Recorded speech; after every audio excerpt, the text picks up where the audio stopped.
Jai Gurudev, Jai Masters.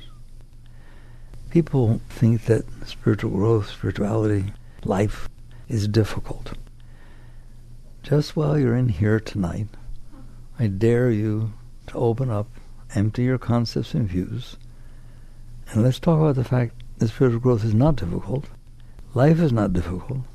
You make it difficult, but it's not difficult. Even the deepest spiritual growth. Where do we start?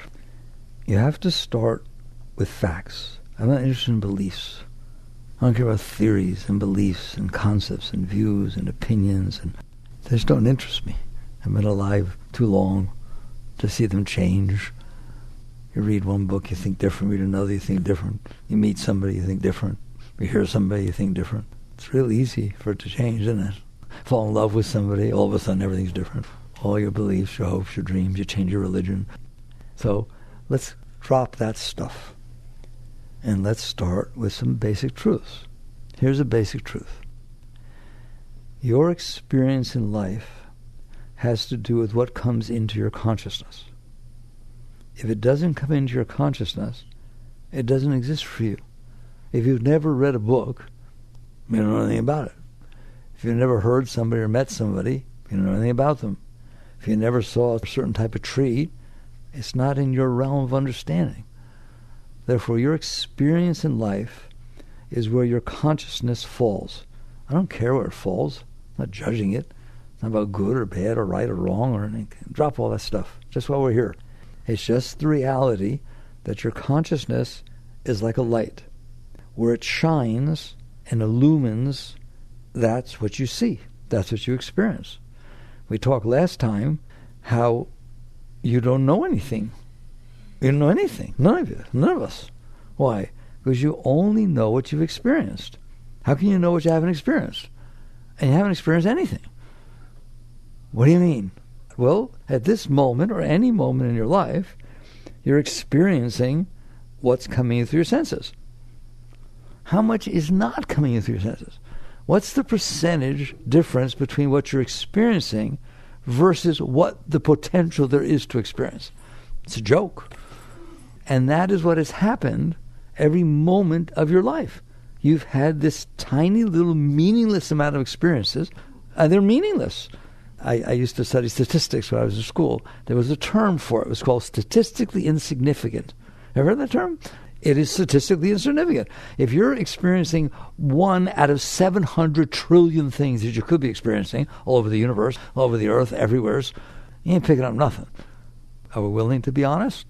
Therefore, if every moment you're picking up nothing, the sum of nothing is nothing. So you think you know something, you don't. Nor do I, nor does anybody. You haven't picked up enough data. The computer only knows what data was put into it. Well, the data you have is nothing. You say, but I know what I know, but you don't know what you don't know. And what you don't know is 700 trillion times larger than what you know. Okay, there's a nice truth. Now, let's leave that alone. And let's just say, okay, you do experience what you're experiencing. Albeit very small, you're still experiencing it. What is it you're experiencing? What comes into your consciousness? If you're sleeping and all kinds of stuff goes on in your room, you're not experiencing that, even though it's going on. Your consciousness has to be aware. It's called awareness. What you're aware of is what you experience. Okay, very good. So that's what your consciousness is shining on. That's a reality. That's what you experience. But the truth of the matter is, and I'll do it very quickly because all of you are very advanced, you're not experiencing what's in front of you.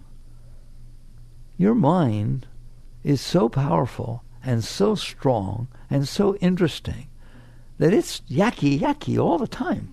Both about what's in front of you. Oh, look, there's a horse. Oh, there's a car. That looks like the car I used to. Blah, blah, blah, blah, blah. You're experiencing that, aren't you? You don't just experience what comes into your senses. You experience what's going on in your mind. And there's a lot going on in your mind all the time. And by the way, it's not always about what's in front of you. That would be interesting enough. I bring that up in The Untethered Soul. Why is the mind talking about what's in front of me? Oh, look, there's a dog. That's red. I know there's a dog. I know it's red. I saw the thing. Why are you talking about it? Well, you go figure it out. I took a stab at it in The Untethered Soul. And Living Untethered goes very deep into it. But net result is, let's just keep it simple.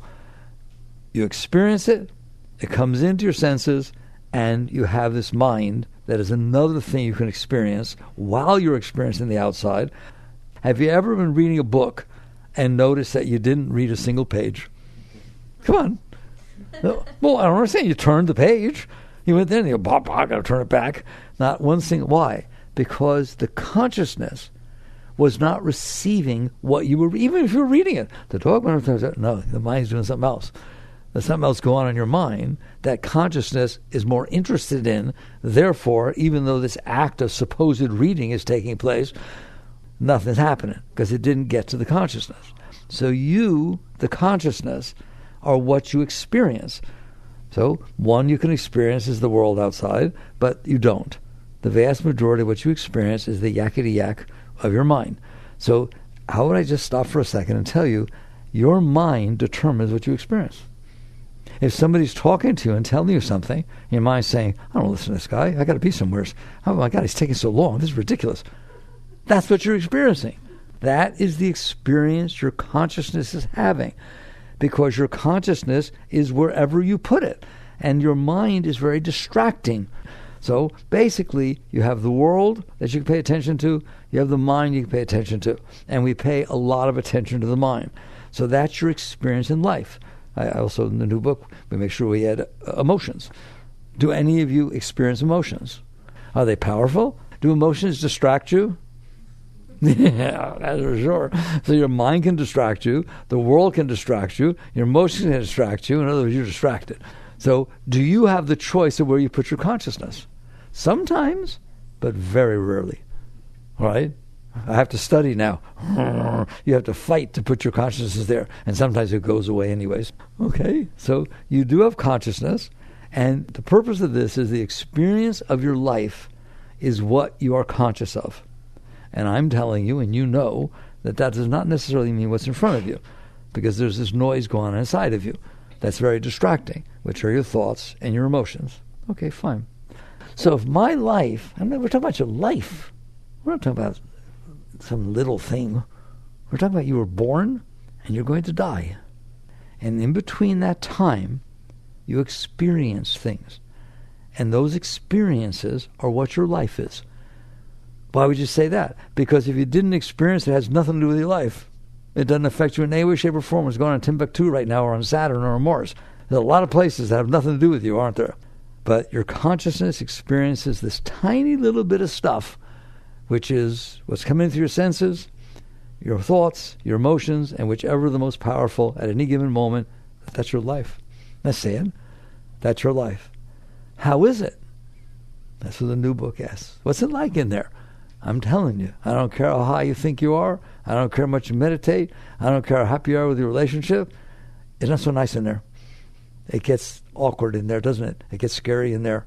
It gets insecure in there. It gets jealous in there. It gets fearful in there. It gets everything. In other words, you can tell me I'm doing okay. I got married and I'm happy with my husband or wife and I got a nice family. I got this and that. But what if something went wrong there? Well, then I'm not okay. Then guess what? In my book, you're not okay. If you need things outside of you to be okay inside of you, then you're not okay inside of you. I'm not saying they're wrong. There's nothing wrong with any of these things. But obviously, if you're not well inside and you need something outside to make you feel better, you're not okay inside. And you know it. That's why you're afraid of loss. You're afraid somebody doesn't love you. You're afraid that you get older and you won't look so attractive. You're afraid that you're a singer and your voice will go away. You're afraid. Whatever it is that you need to be okay, I guarantee you, you're afraid it won't be there. You're afraid to open your mouth amongst your friends that you might say something stupid. Let's be honest. I want to be honest. So you're in there, and that's what's going on. And therefore, what you end up doing is struggling with life to make it be a way that you feel better inside. It's not okay. If you were okay, you wouldn't be doing this. You'd just be okay. Can we define that for a moment? Because nobody will tell you this. What does it mean to be okay? You're filled with joy all the time. You're okay. If I asked you a question, what does it mean to be healthy? Well, you can take a stab at that. It means to not be sick. It means not to go to the doctors all the time. It means not to limp. It means to be able to be healthy. You're healthy. You feel whole and complete and you're well and you can do anything you want to do. You don't have to think about your body all the time. That's what it means to be okay inside. You don't need anything. What do you need if you're healthy? Well, eat reasonable and you're healthy. Go about your business. What do you need if you're okay inside? Nothing. I mean, okay, you need food. I'm talking about the basics. I'm just saying you're okay. You're filled with love. You're filled with joy. You're truly okay. You're not worried about anything. How is it? Come on, let's talk honest. You're not worried about anything ever for the rest of your life. Well, why wouldn't I worry? Because worry means I'm not okay and I might not get what I need to be okay. Or something that might happen outside and then I'm not okay. If you're okay, you're okay. If you're healthy, you're healthy. No one will talk to you that way. That is your natural state. You're complete, you're whole within yourself. What's the problem? Why don't I live that way? Because of your mind. Well, I have a good mind. Yes, you do. You have the human mind. I speak very highly of the human mind in the new book. The human mind is phenomenal. My God, you dug in the earth, you took dirt, molded it together into a rocket ship and flew to the moon. You're pretty serious. That's serious stuff. You're unbelievable. There's nothing else on this planet. Nothing. Not the dolphins. I don't care what you say about the dolphins. They can't do that. There's not a single dolphin that flew to the moon on its own. We could put it in a rocket ship, but no, it didn't get there. You have a brilliant mind. So why do I say the problem is the mind? Let's go back to where we were. You're in there, and your experience in life is what you're experiencing, and that's your life. The sum total of your learned experiences. That's what it is. That's what you're experiencing. So what are you experiencing? I'm telling you, and I hope you're there or you wouldn't be here, you're experiencing your mind. It just talks and talks and talks. I like it, I don't like it. What happens if your mind says, I don't like him? You don't like him. You don't want to be there. I feel awkward around this person. I don't want to be around them. Well, they're going to be at the party. I'm not going. That's your mind. You haven't been to the party. You met the person 2 years ago and you didn't have a good interaction for 5 minutes, and this is what your mind says. You're not experiencing that. It's not happening. It's happening in your mind. The mind is creating the illusion of your reality. What do I like? What do I don't like? Will this happen? What will happen? Will he like me? Will he not like me? What should I wear? Oh my God, I wore the wrong thing. Who says anything is wrong or right? Your mind does. I had somebody tell me recently that they're concerned about building a house. They're going to build a house and they're worrying about everything. And I said to them, well, wait a minute, I don't understand. If you make some choices, they're afraid to make the wrong choices. Color, size, this, that, whatever. Well, if you make the choice and you decide, who decides that it was the wrong choice? Who decides that it should have been a different color? Who decides that the countertop should have been marble instead of whatever? Okay? Who decides this? You do. Yes or no? Well, then just decide that you like it. If this is the drama that I might make something that I don't like, you're the person who decided if you like it or not. Just your mind just said, I don't like it. You know, people do that all the time. I have a relative redesigned the kitchen 4, 5, 6 times before it was acceptable. Took all the cabinets out, brought all new ones in, different colors, cabinets, everything. People do that. I was a builder early in my life. I absolutely have met such people. Who decides that you made the right decision? You do. Yes or no? If you decide that you made the wrong decision, how do you feel? Terrible. Every time you see it, it's the wrong cabinet, wrong thing. The knobs, oh my God, how could I pick those knobs? I don't like those knobs at all, and they feel funny. What are you doing? What if you decide you do like it? Then you're happy. So let's see. If it's your decision, and you can decide anything you want, I'm glad you're laughing, okay? You can decide anything you want. Why would you decide to suffer? Why would you decide, I don't like it? Because the minute you decide you don't like it, guess what? You don't like it. Who said so? Your mind. Your mind's doing it. And you sit there and say, well, wait a minute. I didn't decide I don't like it. Who did? My mind. I didn't say to mine, now mind, don't like this. Come on, let me hear you not like it. I didn't do that. I just walked in, and yesterday you liked it. She liked it, he liked it. And now I walk in and it says, I don't like it. You didn't do that. Your mind did that. I told you, you're experiencing what your consciousness experiences. So you're experiencing what your mind said. So your mind is capable of making your life a wonderful place or a terrible place. I know people, and you probably do too, who got married and then on their honeymoon, they won't tell anybody. I'm not sure. Maybe I rushed into this. Imagine waking up in the bed at your wedding night. Oh my God, who's that? Oh, I don't know. Is it possible? Answer me. It doesn't take much, does it? That mind just says whatever it wants to say.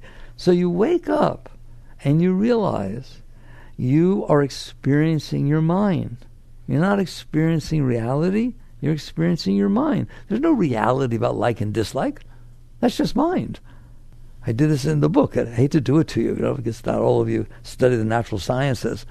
There's this thing called the periodic table. You ever seen it? Periodic table with all the elements, 108 elements. Which one of those do you like and which don't you like? I'm serious. It's a stupid question, isn't it? Every single thing you look at is made out of those elements. There's not a single thing added to those elements. Every single thing you've ever looked at in your whole life is just a collection of those elements put together a different way. And you've got this whole thing. I don't like it. So you start to wake up and you say, who's doing that? Your mind. The world does not do that. The world is just a collection of atoms put together by natural forces. And by the way, your senses don't care either. Your eyes are like a camera. You think the camera cares what it took a picture of? It is your mind that's doing this. And so you wake up, and I hope this helps, and you realize, oh my God, it's true. My mind is telling me whether I'm happy or not.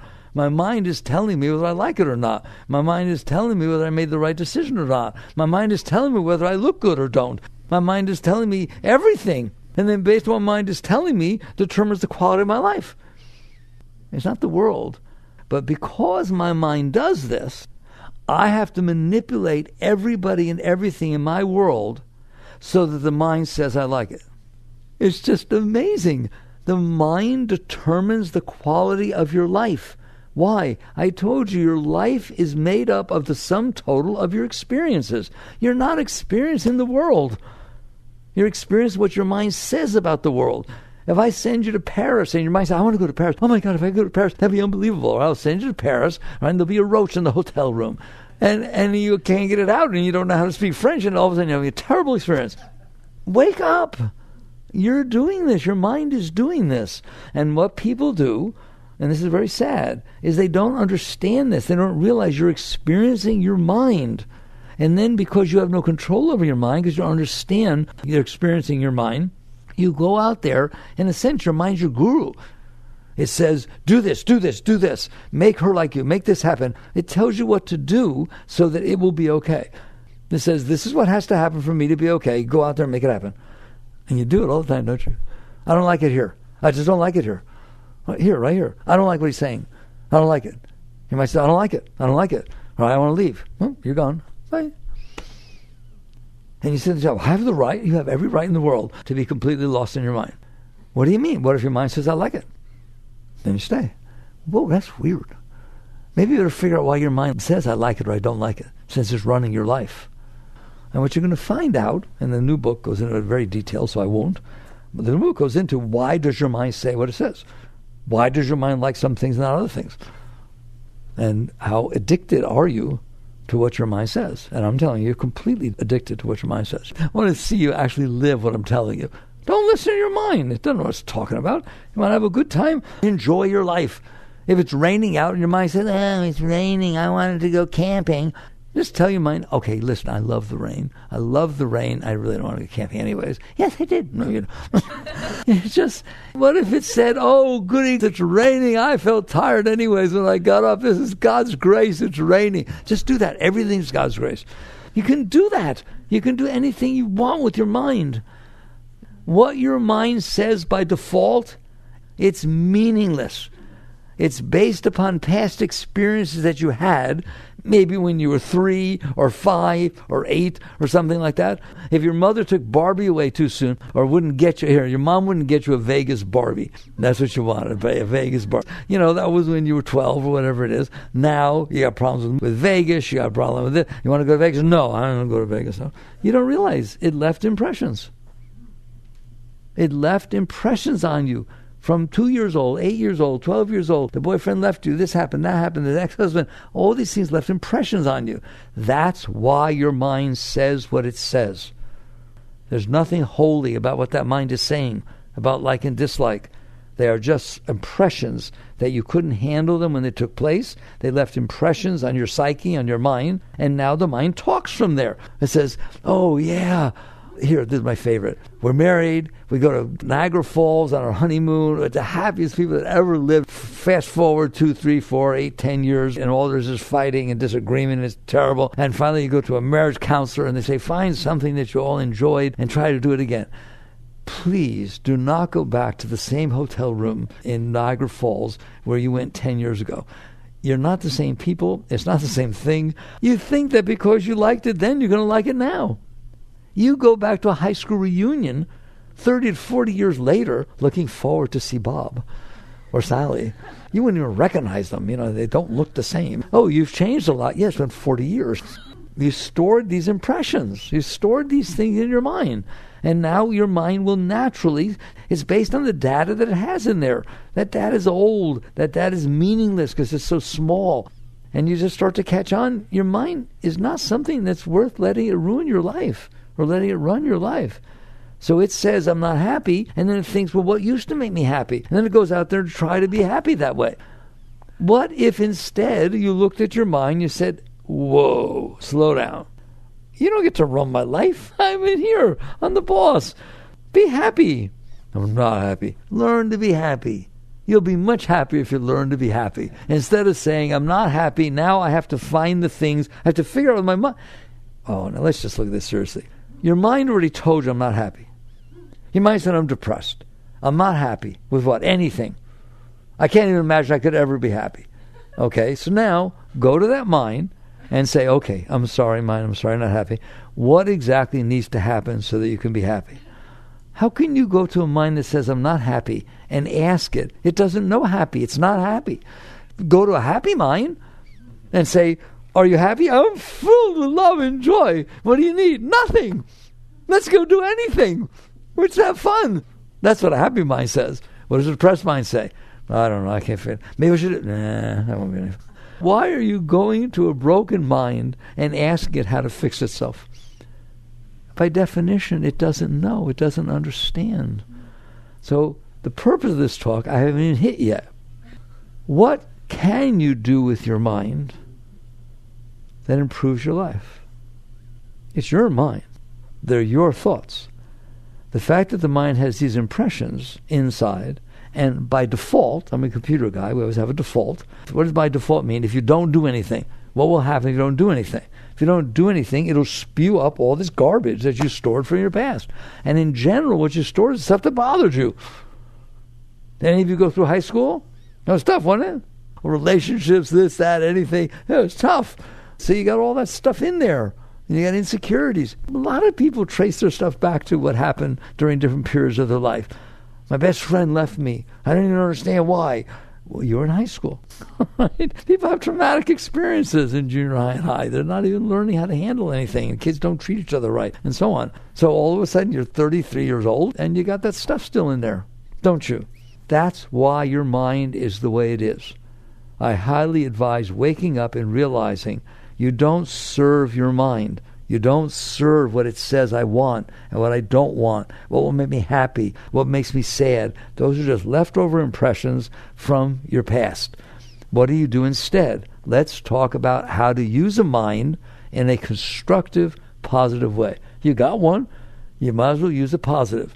And you may not like this, but I want you to pay attention to it. I said to you that your experience in life is just what you're experiencing. It's just the sum of these little experiences that you're having at any given moment.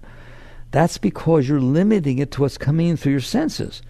You're limiting it to your physiological experience, and then your mind gets programmed by that. What I like, what I don't like, what I want it to be. You brought your mind down to the lowest possible denominator, which is what came in through your senses. When he said he loved me, oh my God, I really like that. What should I wear? What can I do to get it said again? So you're basically sitting there trying to get people to be everything to be that it comes in your senses, and then basically you think you're okay. What's another thing you can do? This is drastic. There's a true paradigm shift. I'm going to tell you a secret. Your senses may be limited to what they pick up. They are. They're limited to what's coming in. You can't see what you don't see. You can't hear what you don't hear. Taste, touch, etc., etc. They are limited to what comes in through your senses. Then your mind gets programmed by that. Your mind is not limited to what comes in through your senses. There's sometimes I talk and I want to cry because I really want you to listen to me. Your mind is not limited to what comes in through your senses. You can create any thought you want, anytime you want. Think of Saturn with its rings. You see it? See it spinning around out there? Your senses didn't see that. They had nothing to do with that. Your mind is liberated. It's free from the senses. It does not have to limit the experience of your life to what is coming in through your senses. Your mind can create. It can do all kinds of things. Now, it can do harmful things. It can think there's boogeymen under the bed. Can your mind do that? It can make a horror show out of your life, can't it? There's nothing wrong in your mind. Oh, it's terrible. Nobody likes me. What are you doing? It's making up stuff. Why don't you use the power of your mind? But I want it to be associated with truth. I don't want it to be just, sure you can make whatever you want. That's disassociative. I mean, it's basically, oh, he really loves me. I know he loves me. He just won't talk to me because he loves me so much he can't stand to be in my presence. Look how much he loves me. He's running away. Oh, my God, he loves me. Don't do that. We don't want to be doing that, denial or whatever it is, right? Those are things the mind can do also, but they're still tied to the problems that you stored inside. There are things the mind can do that are transcendent, that are independent, that are broader than this. So the one I like, but you can find others, but I do want you to do this periodically. Did you know that everything we've talked about so far is happening on a tiny little planet spinning in the middle of nowheres? When you leave, opposite the door there's a picture on the wall. It's my family picture, my favorite. I look at it every morning, every evening, and people come by, what are you looking at? It's a blank picture. Well, it's kind of blank, a good 8 by 10 blank picture, but there's this tiny little ball in the middle of the picture. If you look, that is a photograph of planet Earth, not an artist's rendition.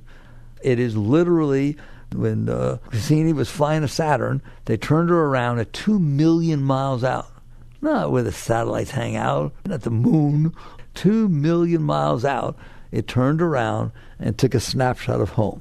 Which, by the way, is difficult to do because the sunlight is everywhere. They have to get it just right. And that is a picture. It's literally a picture of the planet Earth. So what? What do you mean, so what? That's called reality.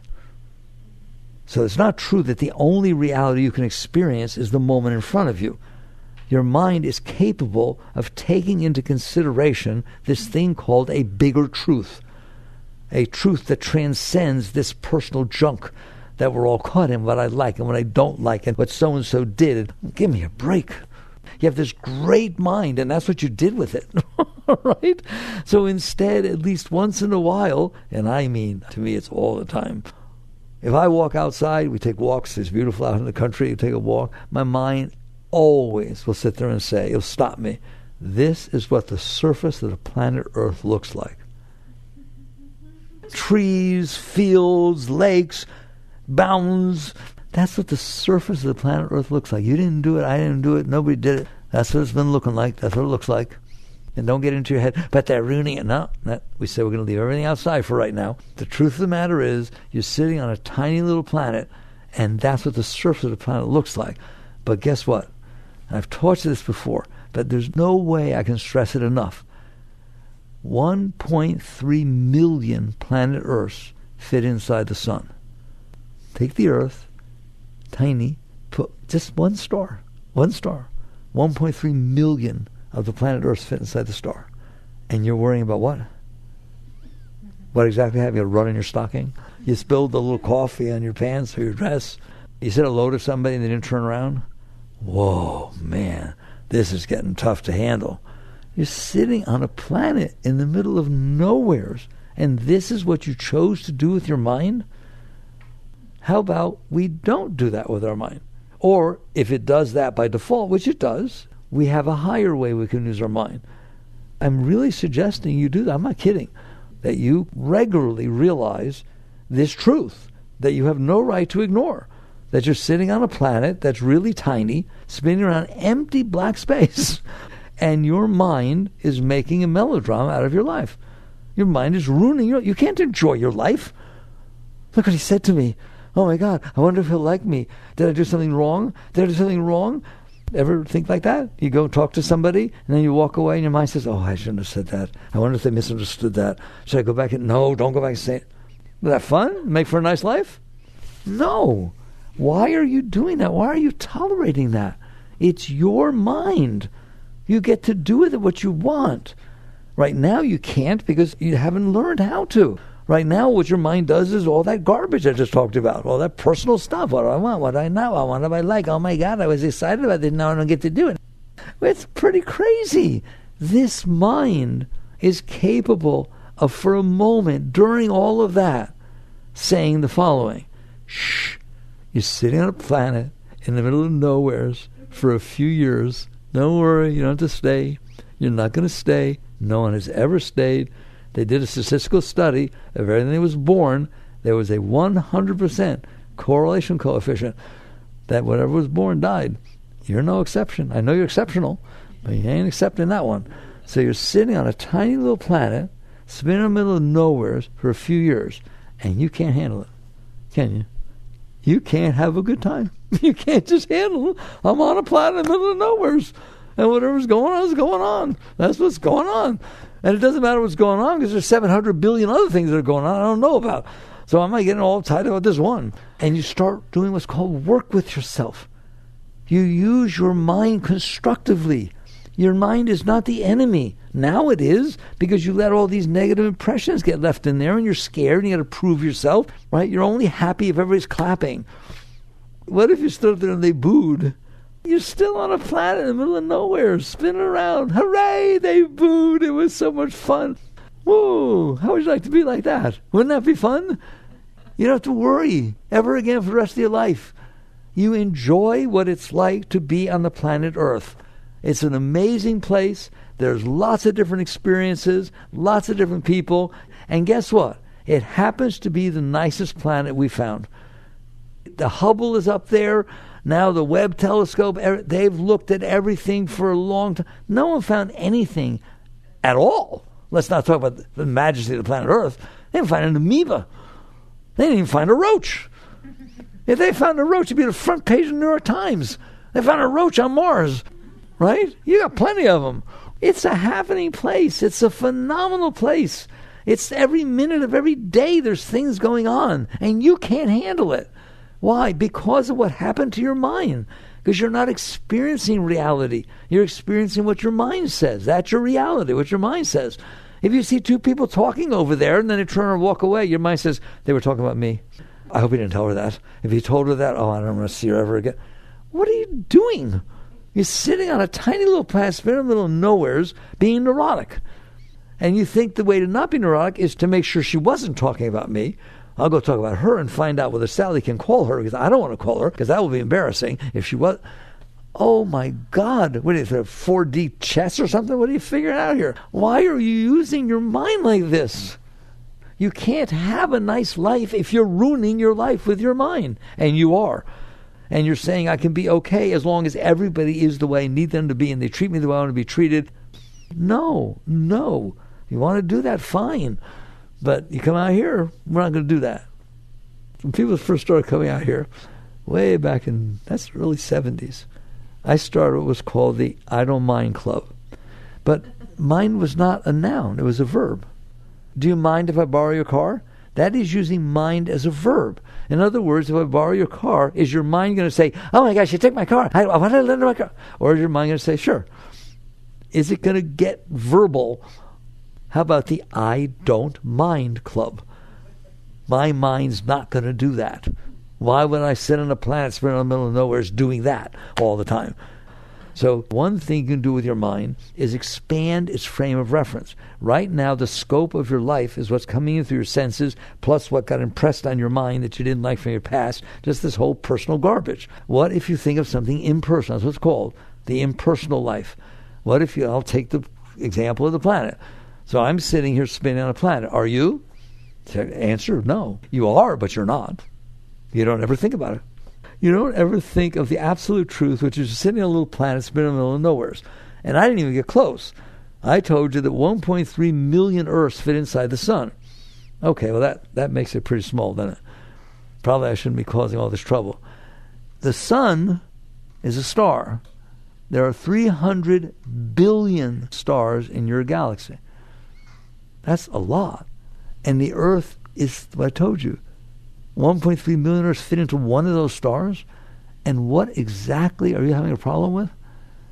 Your mind is so wonderful. It has the ability of expanding your frame of reference. All of a sudden, now that's your reality. That's my reality. They say, you are here. You ever see that? They put the Milky Way galaxy in your little arrow. You are here. And there's the one star to 300 billion. I taught you once. What does 300 billion mean?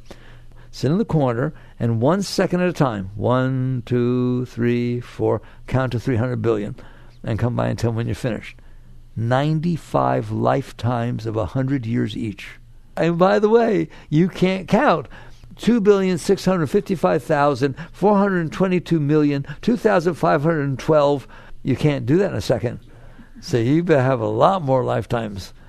That's just the number of stars, of which yours is one, and your 1.3 million of your Earths fit inside that star. Please, I'm trying to expand your mind.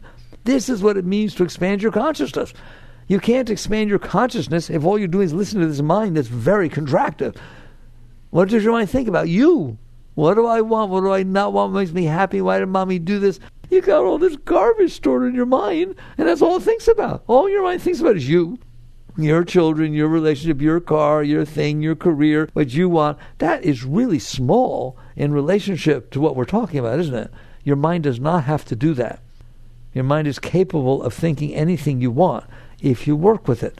And pretty soon, if you work with your mind, you're going to find out that life is much easier to live. Why? Because you didn't limit it down to this tiny little space so that every little thing is ingrown and it's irritable. Oh my God, I have a cowlick on my hair. Was it there before? Did you all see it? What are you doing? Why would you do that? Oh my God, there's a piece of spinach in my tooth. Was it there all day? I'm not going to go to work tomorrow. I'm so embarrassed. What the heck are you doing? How can you tolerate that? I'm begging you to understand. Your mind is telling you this tiny little stuff that is completely irrelevant in the realm of reality. You're on one planet spinning around a galaxy of 300 billion stars, and I didn't finish with you yet. How many galaxies are there? 2 trillion. And what about the spinach in your tooth? Which tooth was it? What are you doing? You get it to where your mind is expansive. I work with it. All right? I said, truth, my mind, I've been doing it for 50 years, all right? I caught on early, 1971, 72, when I first woke up. I said, I'm sitting on a planet. That's the truth. The rest is a bunch of bulbadash. All this talk about what's going to happen and what the people think of you. Oh, my God, why do you want to live like that? And so you start working with yourself. And the day you're able to walk out, I don't care if you're in New York City, guess what? If you're in New York City, stop for a second. With all those people running around, all that noise, this is the surface of the planet Earth. If I was E.T., and I was way the heck out there in some galaxy far, far away, Star Wars, and I'm flying around, there's nothing going on. Oh, look at this little blue place down there. I'm going to land down there. And you land in New York City? OMG, are you kidding me? That is what the surface of the planet Earth looks like. Wake up. There's nothing wrong. There's nothing right. It just is. Now, we could talk about when you get that consciousness, that expanded consciousness, but your consciousness is limited to what's going on in your mind. We said it's limited to your mind, your emotions, and what comes through your senses. You've limited your consciousness. Is your consciousness that limited, or is it capable of expanding to where it can experience your view of the galaxy? Your consciousness will go right with you. You're not just picturing, you actually feel the difference. They talk about the overview effect. You ever heard of that? The astronauts feel when they go up and they see the Earth spinning around. You are perfectly capable of having the overview effect all the time. What's the overview effect? They get back there and look at that planet, and they forget their views and their opinions and their politics, and all they say, oh my God, that's where we live. We better take care of it. And then they look out over space, the darkness, and they have enlightening experiences. Some of them have real deep experiences, like yogic enlightenment type experiences. I met one, Edgar Mitchell, and he told me when he was coming back from the moon, he was in the limb or whatever it was, and the capsule was pulling him behind or something. And for 3 days it took, something like that, to come back. And he was just gazing out the window. And he had the awakened experience that yogis talk about. He merged with the universe. He came back here, his entire life changed. He was, astrophysicist and all that, engineer, and he came down. All he cared about now was spirituality. Because what he said, I merged with the universe. I felt one with all the stars. There was no me for a period of time. How did that happen? He didn't write that off. He came down and founded IONS, Institute of Noetic Sciences, and started studying all this because he had the experience. It was real to him. Your consciousness has no limit. It can expand out to whatever you want to think about. And then ultimately, it doesn't need the thoughts. Now that it's expanded off of you to where it's not limited to this tiny little thing, isn't it embarrassing? All your mind thinks about is you. What do I want? What do I not want? Where do I want to go? Why did he do that to me? Why did he? Whoa. Oh my God. Where it's capable of contemplating the whole thing.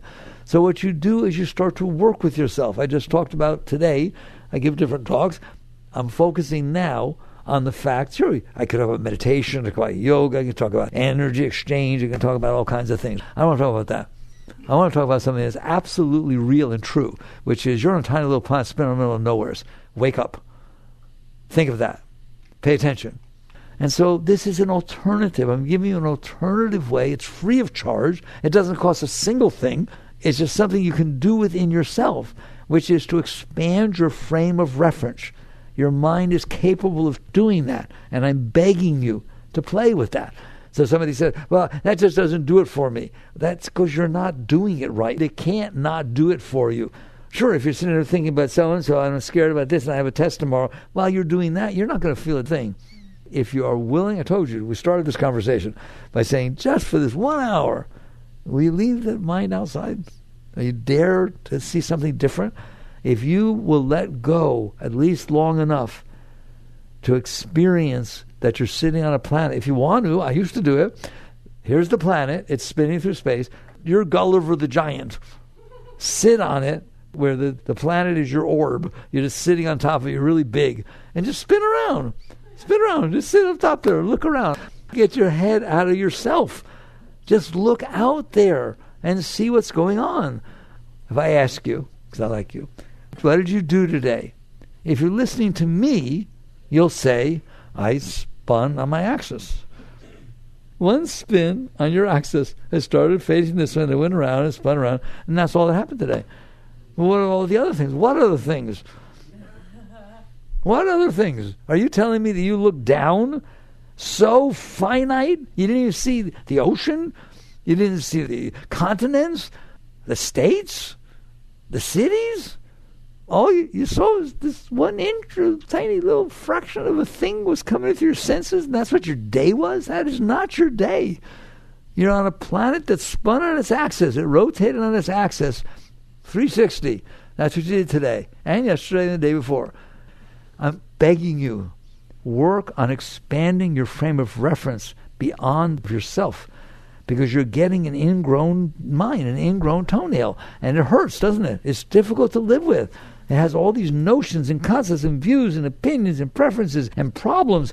It's like you can't get depressed if you're sitting on top of a planet spinning on an axis. What's there to get depressed about? Nothing. You get depressed because it's not doing what you want it to do down there, way down there. What are you doing? Why are you looking at it that way? When your mind is capable of breaking free of that, opening up. And then if you get past that, you actually start to see the galaxy, you're going to start to feel something. Seriously, if you do this, I'm serious. The planet you can handle. Here I am sitting on the planet. When you start doing the entire Milky Way galaxy, 300 billion stars, and you look at that, and just for a moment you realize, oh my God, that's reality. That's been out there for billions and billions of years, and I'm sitting here in my little lifetime paying attention to only this tiny little thing. You will start to feel something, a freedom, an openness, a liberation that you're not used to feeling. Only if everything goes exactly the way you want, so you're not bothering yourself, which you're always bothering yourself. There's nothing to bother yourself about when you look at the galaxy and you start to feel God. That's what great ones have told you. What happens because you let go of yourself. That's what you've done. You let go of the concept of self, of personal self, and you're experiencing reality. And then, for a moment, if you can get there, think about 2 trillion. Oh my God. 2 trillion galaxies of hundreds of billions of stars each. What are you doing with your mind? It should be against the law. I don't have to lock you up. It already locked you up. It locked you up into yourself. So you're capable of very, very great things, but you have to be willing to work with yourself. Now I'm going to ask you a question. How much of a gift was that mind? Life gave you this mind that's capable of understanding everything I just talked about. You're capable of doing that. And what are you doing with it? It's like taking a car, driving the highway, and playing bumper cars with it. I know what you're supposed to do with it. Or I'll give you a computer. You're a 16, 18, or 16-year-old kid. I'll give you this beautiful computer with a big monitor. And you go out on the web, X-rated, dark web, get yourself all screwed up. No, the computer's capable of higher things than that. It's the same thing with your mind. There is no limit to the capability of your mind, except what you're doing with it. Now, do you understand why I'm talking to you like this? Work with yourself. Take your mind off yourself. Expand it. Do it a little bit at a time. Whatever you need to do. Just start working with what your mind's capable of. Very great things. And you're going to find out you get liberated. You get free. All of a sudden you feel joy and love and freedom. All right, now, real quickly, because we're done. But I live here. Fine. Live here. Have fun. You should constantly walk around saying, I'm on the planet Earth. There's a whole universe, but I happen to be on the planet Earth. What can I do to help?